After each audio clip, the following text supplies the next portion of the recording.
So we have an interesting video here that originally I had no intention on making a video on. I watch a crazy amount of videos all the time that I don't, make any videos on or talk about really or anything like that. So this was originally one of those videos, but I got to about like a minute and a half in and I was like, you know what? Nah, I got to make a video on this. More people need to hear and see this video right here.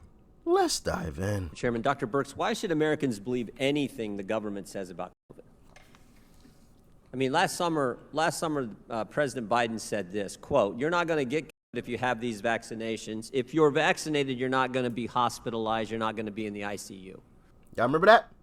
If you get the jab, which I might have to bleep that out depending on YouTube. I don't know. YouTube's a little weird even still.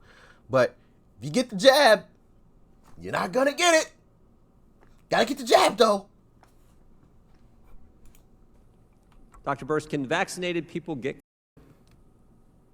Yes. Have vaccinated people been hospitalized with? Yes. And according to your testimony, it wasn't just President Biden who said things that were not accurate and were not true. In your testimony that you provided the committee, you said beginning in 2021, so beginning in the Biden administration, again, these are your words, agencies provided muddled and contradicting information or partial information that implied we knew something we didn't, which they later had to correct, which accelerated the loss of respect and trust in the federal government. So I'll come back to maybe my original question. Why should we believe anything the government tells us about COVID? Great question.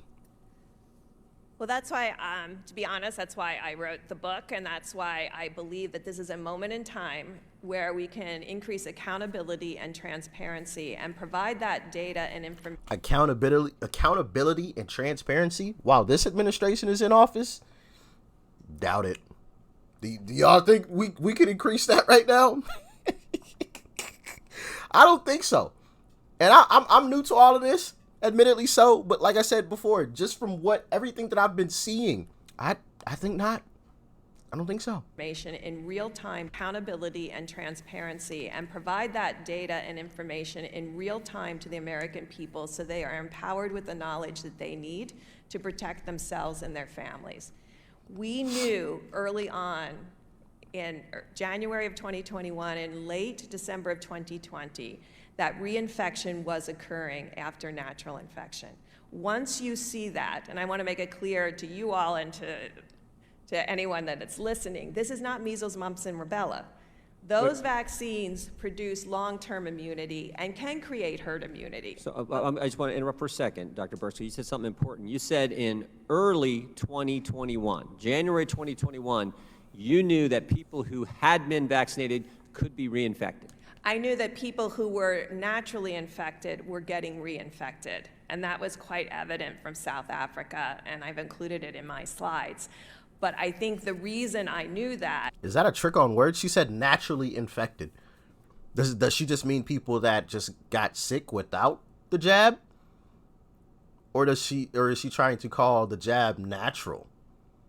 I've just gotten so used to, these folks twisting words and saying weird things, but they actually mean something totally different, that now I'm just like looking at all of their words very, very closely under a magnifying glass. Like, what do you mean by that? Do y'all do the same thing now? Let me know in the comment section. Maybe I'm just an idiot and overthinking everything now. Africa, and I've included it in my slides. But I think the reason I knew that is South Africa did a remarkably good job in measuring baseline antibody with their first surge. And so they knew 50, 60, 70% of some of their population had been infected. Well, here's what I'm concerned. And then were reinfected. Well, here's what I'm concerned with. Let me ask the question this way. When the government told the American people that people who had been vaccinated couldn't get it, were they guessing or were they lying? I don't know. All I know is there was evidence from the global pandemic that natural reinfection was occurring. And since the vaccine was based on natural immunity, you cannot make the conclusion that the vaccine will do better than natural infection, although it can often do slightly better. But I think you're an expert. You were on the task force. You were part of this effort when you were. She said something interesting there. You can't make the assumption that the jab will do better than natural infection. So if someone's already been sick, why do they need to get it again? Why do they need to get the jab? Conclusion that the vaccine will do better than natural infection, although it can often do slightly better. But I think that's, I mean, you're an expert. You were on the task force. You were part of this effort when you were in the previous administration, and you're saying in this administration that you can't rule out the fact that our government was lying to us when they told us the vaccinated could not get the virus. I don't know about their discussions that they had in the task force. So I can't tell you that. I can tell you as a family member who had individuals that were susceptible, of course we got everybody vaccinated, but we still used layered protection during surges because I knew potentially the vaccine immunity would wane like natural immunity waned. And there was evidence that every 4 months reinfection was occurring in South Africa. Wow. When the government told us that the vaccinated couldn't transmit it, was that a lie or was that a guess? Or is it the same answer? I think it was hope that the vaccine would work in that way. And that. My assumption, really quickly, is that the government had no clue what the actual situation was. Maybe part of it was hope. And maybe the other part was we just want to make sure everyone gets the jab. If we can make sure most people get the jab, we'll be good. So tell them whatever we have to tell them to make sure that they get the jab. And we may even have to do it with a little bit of force. If we have to fire some folks, we'll fire some folks.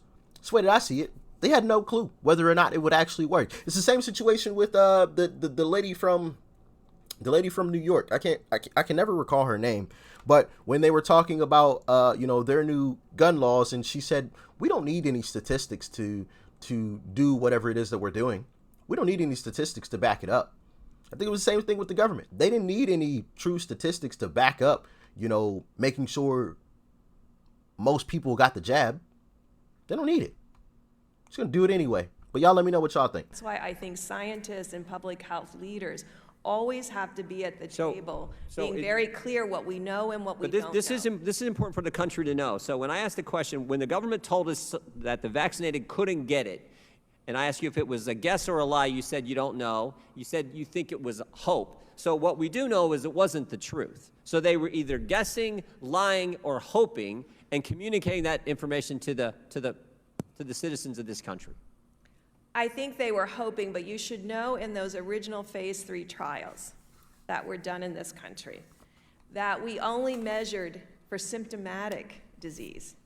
So we weren't proactively testing everybody in those trials to see if they got infected with mild or asymptomatic disease. And so people had to present within the clinical trials. We never had the data that it was going to protect against asymptomatic infection. I'm just struck with the irony. We got government agencies guessing, hoping, or lying with the information they're presenting to the American people. And this is the same administration that wants to set up the Disinformation Governance Board and wants to talk about misinformation. And they're the biggest purveyors of misinformation, false information. Y'all remember I said that in the video? They're the ones that lie the most, and they want to tell us who's lying. How does that work? You want to start this disinformation board. The only ones pushing out disinformation is you.